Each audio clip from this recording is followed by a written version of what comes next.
আসসালামু আলাইকুম। Nasir, south Korea থেকে। কেমন আছেন সবাই? ব্যাচেলারদের জন্য সুখবর, সেটা হচ্ছে আপনাদের ব্যাচেলারদের জন্য বেশ কয়েকটি ইউনিভার্সিটিতে ই ভিসা চালু হয়েছে। আর মাস্টার্সে যারা আছেন তাদের জন্য তো ই ভিসা অনেক আগে থেকেই চালু আছে এবং মোস্ট অফ দ্য ইউনিভার্সিটি মাস্টার্সের জন্য ই ভিসা দিচ্ছে।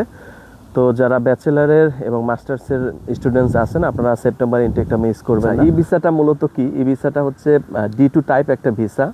এটা বাংলাদেশ থেকে কোনো এম্বাসি ফেস করতে হয় না, সাউথ কোরিয়ার ইমিগ্রেশন থেকেই ভিসাটা ইস্যু করা হয়। সো এই জন্য এটা খুশির খবর, বিকজ অফ এটার জন্য এম্বাসি ফেস করতে হয় না, প্লাস এটার ভিসা রেশিও খুবই হাই। সো আপনারা সেপ্টেম্বর ইনটেকটা কোনোভাবেই মিস করবেন না। যাদের ডকুমেন্টস রেডি আছে তারা দ্রুত আমাদের সাথে যোগাযোগ করতে পারেন।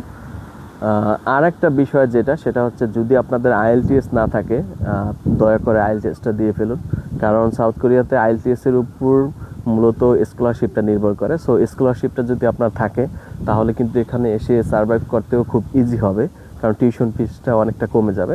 সো একটু কষ্ট হইলেও IELTSটা দিয়ে ফেলেন, কারণ ওইটার মর্মটা এখানে এসে বুঝবেন। এখন বুঝবেন না, এখন ভাববেন যে না, কোনোভাবে যেতে পারলেই হয়েছে।